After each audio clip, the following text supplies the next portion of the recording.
What's up, Stat Fam? I told you we was coming back with another. We got Gary Payton on Jordan Last Dance comments, Larry Bird, Shawn, Kemp, and more. This is a live reaction. Make sure you hit that like button, hit that sub button, and comment below. Let's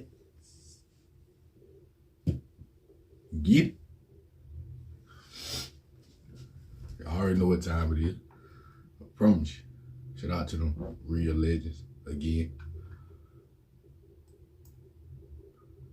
GP, you already know you legendary with me now. You can never go wrong watching them real legends. Y'all already know it. We're gonna get it started early. We ain't gonna hold y'all too long. I hope everybody out there having a good day, enjoying your day. Thank the Lord for another day. Now, shit serious, shit ain't funny now. It's a blessing to wake up, see another day every day now. Breathe some fresh air. It's legendary. Let's get it started. This video is brought to you by SimplySeattle.com. It's the only place to find the world's largest selection of supersonics gear. They have everything you could imagine to celebrate the Sonics. Autographed pieces for the Rain Man and Gary Payton to boot. Shipping all over the world, so let's keep the Sonics dream alive at SimplySeattle.com. Click the link in the description box and get 10% off. Check it out now.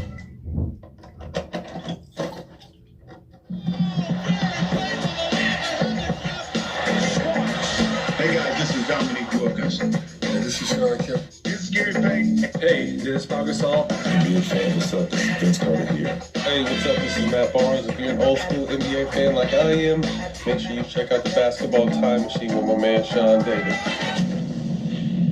Showtime. Hello, good day to you all. How's it going? I'm Shawn Davids. Welcome back to the show. Let's talk some old school NBA. In today's episode, we got a true NBA legend, the Glove. Welcome, Gary Payton. How you doing? How you been? Good, sir. Now, as I already told you, we're going to talk about your career. But before we get to that, I have one question that I had for so many years, and I wanted to make sure that this is going to be my first question. Now, since you are in the all-time or in the Hall of Fame of trash, I mean, you're in the Hall of Fame in general, but you're also in the legendary Trash Talking Hall of Fame. I was always wondering, did you ever trash talk Larry Bird? You know what? I never got a chance to trash talk Larry Bird. I was kind of scared to trash talk Larry Bird because he was pretty good. You know, it was, I only got to play against him only 2 times because he was at his end of his career and he was hurt. But he was one of the best. I always mention him as being one of the greatest trash talkers because people just don't, they underestimate him. I think he was one of the best top 5 basketball players ever played in the game. And, it would have been great if I could have played against him for a couple of years and learned some trash talking stuff from him. But he was really good at it. All right. Now, when you were a kid, I was always wondering who were the players that you were looking up to before you entered the NBA? Like in your college days, your high school days, who were the guys that were your idols? There was only one guy who was my idol, really, really tough, and that was George Gervin. George Gervin was my man. You remember the poster where he sat on the ice? Yeah, and had ice on there, Iceman on it, and you know, to this day, he's like a father figure to me. And I was really happy when I got in the NBA and I got a chance to meet him because that was who I idolized. I had him on my walls as a kid, growing up, college, everything, and then I got a chance to meet him, and then everybody know I asked him to induct him and John Stockton to induct me into the Hall of Fame. So that was one of the greatest moments of my life, to meet him and now be a part of it. Yeah. Unfortunately, you never got to play against him. I think he retired in 86 or 85, something like that. Yeah, he retired when I was going to college. Yeah. And I missed him. I missed him by about 4 years. So, yeah. But it was a great thing though. As soon as I got in there and he started watching me, and I started telling the stories to everybody about how I idolized him. He gave me a call out and gave me a shout, and that was just amazing to me.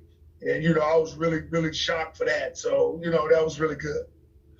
Now, you were the second pick of the 1990 NBA draft, and you were, Second pick? Unfortunately, not the first pick. In all honesty, were you disappointed that you weren't the first, or were you happy to be the second pick? I was very happy to be the second. I wasn't caring about the number one pick. At that time, New Jersey Nets had the pick. I didn't want to go to New Jersey. Seattle had been pursuing me for many of years, and they were, and Bernie Bickerstaff was the head man there and all that. And I really was really into Bernie Bickerstaff. And when they lucked up and got the pick, got the lucky ball to get the number 2 pick, I was really happy that I was going there. I basically told New Jersey I wasn't coming. They went and picked Derek Coleman, and that was really great for me. Now, what do you recall from the day of the draft? Take me to your thought process and your emotions when you finally got picked. Well, was it relief? It was kind of different, because you knew where you were going. All I wanted to do was get it over with and make it for sure. You know what I'm saying? Because everybody kept saying, you don't know what's gonna happen. They might change their mind, whatever. But they had already told me they were gonna pick me, and I just wanted to get it over with because I just wanted to be the next step in my life. And once you hear your name, as David Stern called my name, it was a big relief side, and I knew that it was a different chapter coming in my life. Then you land on the Seattle Supersonics team, and you're the second youngest player on the team. The only one guy that is younger than you is Shawn Kemp. Did you guys click right away, or did it take some time? We clicked right away.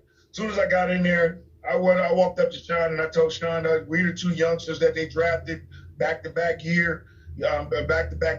He was in '89, I was in '90. They was investing in us. And I told him, me and him have to get on the same page and do the things. It took us 2 years to get to where we wanted to get to and the style of basketball that we wanted to play. So that was a thing that we just had to work at. And once we got George Karl, our coach, that became our centerpiece to become who we were, the Rain Man and the Glove. Mm-hmm. Now, you played, to me at least, in the golden age of point guards. In your rookie season, you're playing against guys like Isaiah Thomas. You're playing against Magic Johnson, John Stockton, those guys.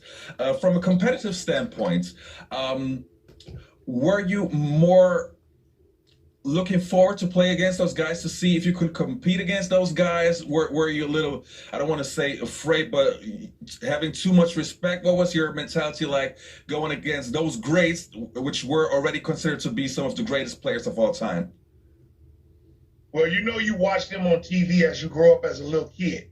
And once you get to their level, you cannot show them that you're scared and you want respect to them because they'll kill you. And what I wanted to do is I wanted to go up in there and just show them that I belong. They already knew that I was the number 2 pick. I was the person who the franchise thought it was going to change because of me if they make this pick. So they were going at me. But the good thing about that is I caught Isaiah in the late part of his career, which I hate. I wanted to play him in his prime time to make me better. John Stockton, I got to play against him a lot, like about 10 years. A lot, yeah. And then all of a sudden, Magic, I didn't get to play against him but once or twice too, and Bird. So it was a disappointment that I didn't get to play against him, but it's a great achievement that I played against him just for 1 to 2 times to say that I was in their era, and that was a good thing for me. Right. Now, I just mentioned John Stockton. I just remembered something. I don't even have that question on my list, but I have to ask you. You once said the legendary sentence that John Stockton was the hardest player you ever had to guard, and I was shocked. And I'm probably one of the biggest John Stockton fans on the planet, and I definitely can understand where you're coming from. But was he really the toughest player you ever had to guard? Like, in all honesty, and I know you love John Stockton, if you push that aside, was he really the best you ever played against? The best. And wow. I'm gonna keep saying that because the simple fact is that people don't get it. When you got to guard a guy 94 feet, and he's throwing bounce passes, he's making picks. Right. He shoots the ball 10 times, he makes it 8. Then all of a sudden he shoots 7 free throws, he makes 6 or 7. Then all of a sudden he's got 16 rebounds. All of a sudden he's got 16 assists. And then all of a sudden you look around, he has 4 and 5 steals. You look up on the board and he only playing 34 minutes and I'm playing 44. And he has 27, 16, 6, and 4. Torture shit. What kind of stats do you want to do that? If I got any other guy, any other player, I can disrupt him a little bit and he have a bad shooting night and he goes 5 for 30 or something like that and only had 20 points, 2 assists, and 3 rebounds. I would always want to play that play because I have a chance of beating them all the time. But with John Stockton, with them numbers, and you're getting beat by 30, that's no chance that you can have. And you got Karl Malone right there doing the same thing, right. And Hornacek and all of them guys. You don't have a chance. And I think that was my biggest thing. And I had to be on my P's and Q's with him all during the game. No let up. I couldn't put my guard down one time because he's always going to come in and attack me. Thanks for the explanation. I definitely understand where you're coming from. It's obvious that you have a lot of respect for John Stockton, which he definitely deserves.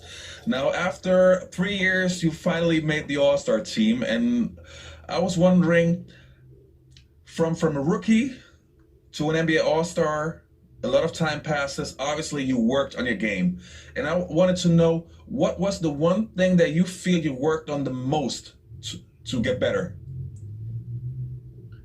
I think I worked on my offense the most. You definitely was taught what I worked on really the most, because being at 6'4" and one of the biggest guards in there, my coach Tim Gergerich at the time had taught me the art of posting guards up, yes, and making things happen, like a Shaquille O'Neal, like a Elijah Wan, like a Patrick Ewing. If I can do that as a small guard and make people double me and create problems when we didn't really have a center like that on Seattle. Our center was Sam Perkins, who was shooting. A stretch big. Yeah. He was a stretch big, who shoot jump shots and shoot threes. So that was what we needed, and that's what I developed, and that's what I went and worked at, because I knew that if I play my defense the way I can get easy buckets, and then I can come on the other offensive side and then post somebody up and be productive that way. I thought that would be great. So my offense game on a post up in different ways that I could score was my biggest thing when I went to work out in the off season. Makes sense now. Oh man, back in the days when guards could actually post up. Oh, good times, man. Now, you and Shawn Kemp, you were the original Lob City. And I once read in an interview, and I wanted to know if that's true, that you threw the balls as high as possible on purpose to see if he could catch them. You really did that? Yeah, that's true. Oh, you're that's crazy, what he man. Used to tell me. He used to say, I could go get anything. And one time we were in Sacramento and I threw the ball to the corner of the backboard and he went and got it. I was so amazed during that time that I know that I could throw anything to him. He would time it and go get it. And he had incredible athletic ability and great jumping ability. And that's why, me and him are like brothers now. We're still brothers because we had that click and we learned when we went off the court with it. We hung out with each other. So we knew what was going on. So I challenged him. He challenged me. And we just made each other better. I had George Karl on the show not too long ago. I actually forgot to ask him a very important question. I'm a basketball coach too, right? And I was always wondering, like, you and Shawn, no matter how important the game, how crucial the game, how many seconds left, you guys would throw a lob and you wouldn't give a and if I would have been your coach, I would have gotten a heart attack.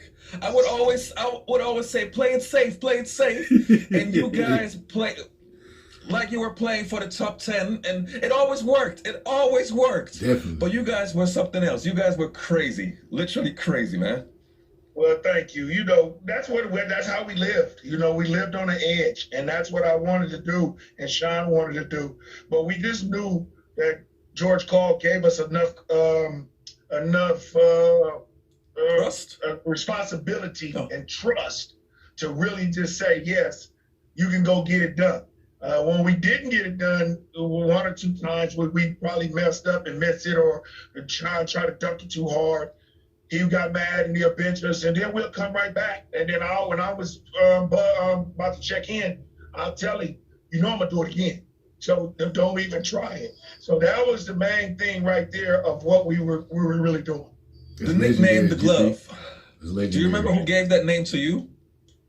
Yes, I do. It was my cousin during the 1993 Western Conference Final, 93-94 Western Conference Finals. I was guarding Kevin Johnson, who was the premier point guard at that time in the NBA. He was averaging like 27 during the regular season. Came to the playoffs and got into a championship with us, and I held him to like 14, 16 points. My cousin called me on the phone talking about glove. I hung up the phone. I'm like, you got the wrong number.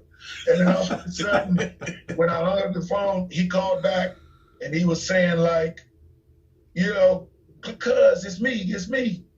I said, why are you calling me the glove? He was like, because you got Kevin Johnson like a baseball in the mitt.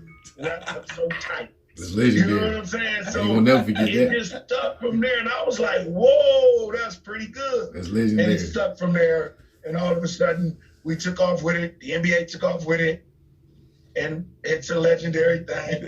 No, for real. Nice, man. Now, I consider you to be the best defender as a point guard of all time. No question. Thank you. Yeah, well deserved. Who did you enjoy the most to guard? Like who was your favorite player to guard? And no. I don't accept that answer. I don't accept that answer. Because everybody who I guarded was a challenge, and it was a disadvantage to me because I was already overtaking people. People would want me to say Michael Jordan. Okay, that was great too. But I know that I can get at Michael Jordan because the simple fact is he's a competitor and he's going to come back at me. And I knew that I could go back at him. I could say Mitch Richmond. Mitch Richmond was probably one of the hardest big guards to guard because he could shoot the basketball. Strong. He could post up. He was strong. He did a lot of things. So everybody to me was a challenge. So I like to be challenged. I like to go against Tim Hardaway. With the crossover, the killer crossover. I loved all that. I love Rod Strickland. I love to guard all these guys because if I can go at them back, I can do it. Kevin Johnson. You definitely did. Was that guard, So I used to try to go at everybody, We had Mark Jackson. Mark Jackson was a post-up guy like me. Yeah, exactly. He tried to post me up, and I always tried to be the one who stopped him. During my era, we had a top point guard in every team. It was every team. Very so true. I used to have to go to everybody's arena and guard their point guard. So it wasn't somebody who I loved to go guard. It was somebody I wanted to guard because I was trying to get into that number one point guard slot where everybody would have to say, I'm going to put Gary Payton on our board. If they coach put it on the board, what point guard you going to stop? Is you going to stop him tonight? And then they got to worry about me. So I was happy to guard everybody. All right. It's big time. Now, in Real 1996, you guys have an incredible roster. It's not only you. You already mentioned Sam Perkins, Detlef Schrempf, Hersey Hawkins, Shawn Kemp, and the list goes on. You were loaded. And you had, defensively, I think that was the best defensive team Seattle Supersonics ever had. You had David Wingate, Nate McMillan. You guys were very deep. And you make it to the finals. And you play against the Chicago Bulls. Now, so many years later, how do you feel about that series? Well, people got to understand that I don't go back into the past. We didn't play. We didn't beat them. They won. It is what it is. It is what it is. I think that if we would have played a little different, instead of trying not to lose but to win, we could have beat them. I think George Karl would say the same thing. He didn't start me on Jordan at the beginning of the series because I was hurt. I had a calf muscle pull, and it backfired on us. I don't know if I would have guarded him from game one, how different it would have been, because they had a great basketball team. but we can't go back and say if we did it. Right. I It is had what fun it is. playing that game, playing that series. We lost 4-2.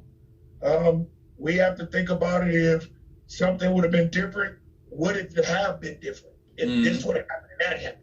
So I really don't go back to that. I just say I wish we could have got another opportunity to play instead of us breaking up our team. They won 3 after that because they played Utah the next 2 years after us and beat them both times. I wish that we would have kept our team together and been a little bit more togetherness, but we didn't. And it happened, and they won 3 championships in a row again. When I had George on the show, he also said he believed that if Nate McMillan was healthy too, it would have changed a lot. Okay, now I'm coming to I hope not too sensitive topic, but I have to bring it up. Obviously, you saw the Last Dance documentary, and obviously you got asked the question a couple of times, but I want to approach it a little bit different. I consider myself the biggest Jordan fan on the planet, okay? But I always feel credit where credit is due. When I saw the Last Dance documentary, I was very happy to see so many things, brought back many memories. And when Jordan was asked about you, and he didn't, I believe him that a lot was on his mind. But I felt like, even I as a Jordan fan, I felt like, come on, give Gary the credit, because I saw the games a lot of times, and sorry, but Jordan didn't struggle, but Jordan had to work for every single bucket. And I felt like, okay, you could have at least give him the credit. He did a sensational job. It's not like too many guys guard you that way. Yeah. In all honesty, how did you feel when you heard that? And are you mad at Michael now? And when did you last see him? Well, I seen him at Kobe's funeral, which was not on a good note, and we really didn't talk like that. But I'm not mad at Michael Jordan about anything. That's his documentary. His documentary is about making him look good and making everybody see the light of him. Right. I laughed too when he laughed, because he knows the real about the situation.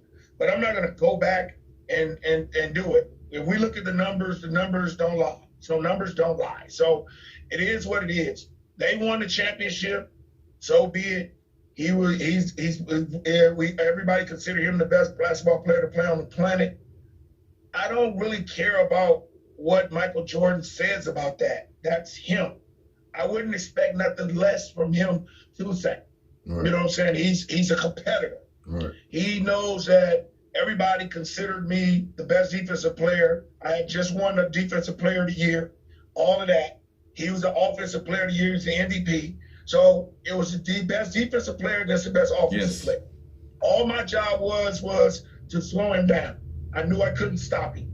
And I did a great job of slowing him down and giving him the opportunity to get back into the series and win 2 big games.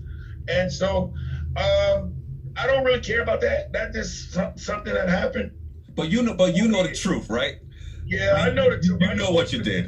And how did I did it, and how did I work, and how hard I made him work. So I'm not really worried about that. And like I said, I don't expect nothing less from Michael Jordan. He's a competitor. Real legend. Now, since we're talking about the Last Dance documentary, when are we going to see the Supersonics documentary featuring Shawn, Kemp, and Gary Payton? That would be nice.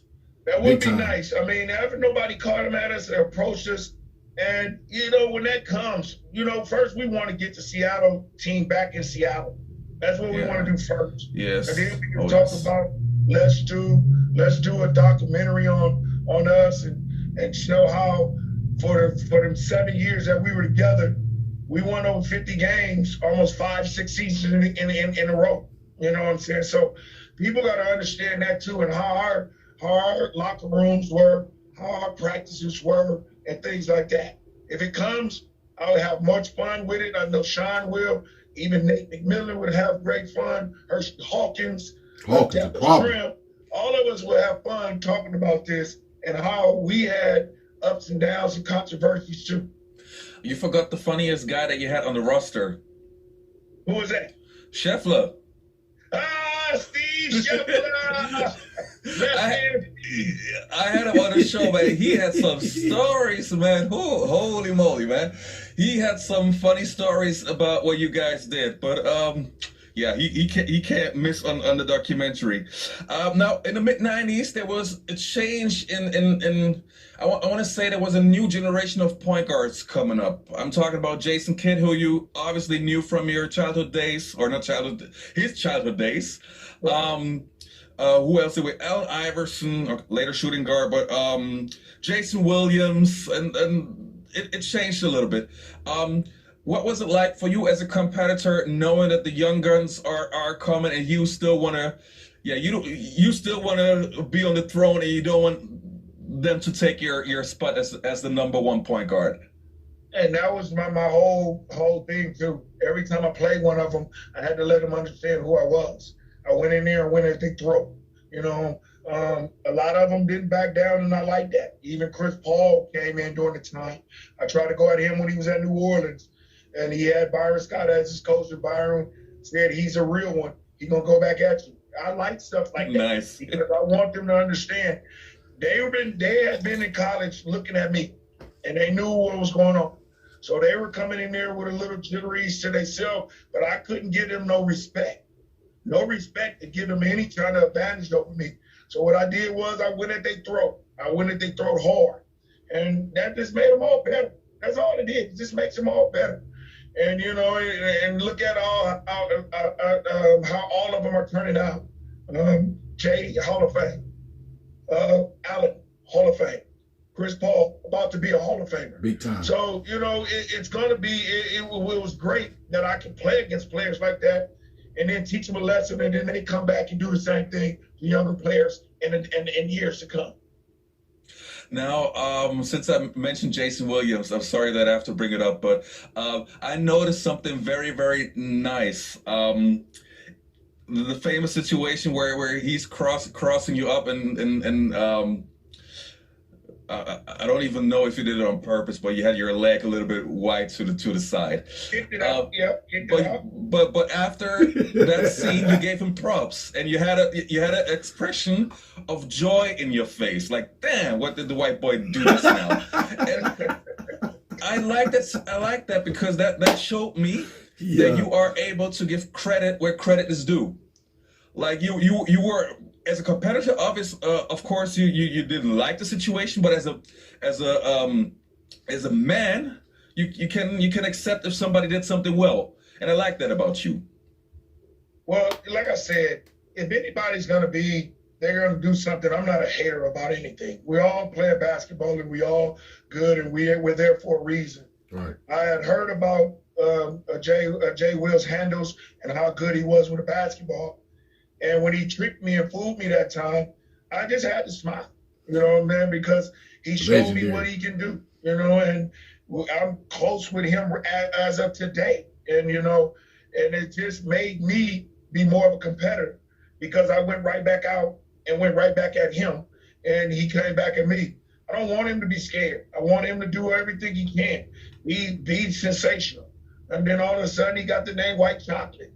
So, hey, more power to you. I want to see you succeed. I'm not a hater. I don't care. I know I'm good. I know you're good. Let's be good together. You know what I'm saying? And he did a move on me, and I had to give him his props. Legendary. Nice, man. Now, after a short stint with the Milwaukee Bucks, you played for the Los Angeles Lakers in a season that didn't turn out the way, obviously not the way you guys were hoping. Still, I wanted to ask you, what is, or name me one positive thing that you take from that season? Becoming the Kobe Bryant's big brother. That's a positive thing. He was going through a lot during that year. Yes. He was going through really a lot. Shaquille O'Neal was going through a lot. That's my brother. That's the reason I came to the Lakers from day one. Because he recruited you? Yeah, he recruited me. Me and him are very tight, and our kids are like brothers and sisters. So then that's when that's why I went to Miami after that because of Shaquille. Ah, all right. And, so makes sense enough. Being that, people say we didn't succeed at what we did. They put the team together to go to the championship. They didn't say win the championship. They say we have a good possibility to win the championship. We went to the championship and we had so much turmoil in our camp during that year. Karl Malone only played 20 games. Kobe only played about 30-something games. Mm-hmm. Shaquille O'Neal only played about 30 to 40 games too. Damn. Both of them played about the same amount of time. And then we took some kids that were rookies, that were bench players, with myself. And we went and got into the playoffs on our own. True, very true. And all of a sudden, we get into the playoffs and get some of our key players back, and we beat the #1 team in the NBA at that year in the San Antonio Spurs. We beat them in the Western Conference Finals. Big And time. people say it's a lost year. No, it wasn't.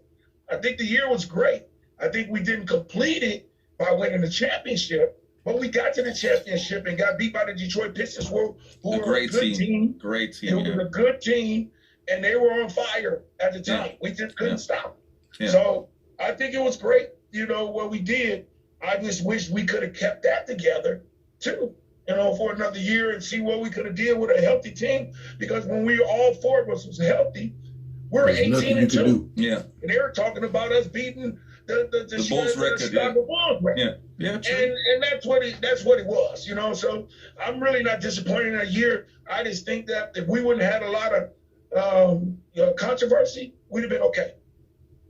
And you won your championship with the Miami Heat not too long after. Fortunately. Yeah. Now I have some rapid fire questions. So if you could answer the questions with one word, I would be very happy. Okay. The one player you wish you would have dunked on. Larry Bird. Really? Yeah. The best in-game dunker of all time. Big time. Dominique Wilkins. Oh, all right. Your favorite teammate of all I time. promise you. Shawn Kemp. Big time. The one team you wish you could have played for. Nobody but the Seattle Supersonics. Oh, that's legendary right there. Promise. Perfect answer. Oh man, nice. Gary, it was great to have you on the show. That was big time right there, Sean Dave. I promise you that. GP, real legend, man. Hall of Fame. Like, come on now. You can never go wrong watching them real legend, man. Y'all heard GP talking. That was legendary. That was big time. That's the big glove right there. I'm talking about GP gonna let you know if you're one of them or you want one of them. GP gonna let you know GP ain't gonna beat around no bush now. We don't do that. Either you is or either you ain't. I promise you. Shout out to them real ladies for real, man. Sean David, hell of an interview. That would be, it felt like I was in there. That would be it right there, I promise you. That was showtime. I promise you, legendary. GP, they couldn't do nothing with you out there, man. I promise you. They don't talk about your offensive game. They don't talk about their offensive game. They talking about the glove. That glove shit cool now. GP, we know GP, that's a signature, that defense. But offense, that motherfucker will torch you like any other point guard. I promise you. GP can do it all. Back to the basket. Now it makes sense why you said, now it makes sense why I see your back always turn to the basket when you backing down people. You just explain it. So now we ain't gotta worry about why you doing it. So when we watching now, it makes sense. You use that to your advantage. So young hoopers out there, the ones that be watching, just because he's turned his back from a defender, that doesn't mean he can't dribble the basketball. He still can dribble. You heard what he said. He learned how to turn his back to the basket to help his offensive game. Like Magic Johnson, backing down other guards. That's what he had to learn how to do at a small guard. That's legendary, GP, I promise you. You just explained that shit in a perfect way. It made all the sense. It made sense why you would sit up there and back down when you come across court now. Y'all just heard it. You gotta do the research of this shit, man. You can't get up here and say, people trash, you ain't never did no research. You ain't never watched the full game. Come on, man. Shout out to them real legends. I promise you that. You already know it's legendary. We ain't done with the 90s. We ain't done with the 80s. We ain't done with the 70s. We ain't done with the 60s. We ain't done with the 50s. All of them legendary. I promise you.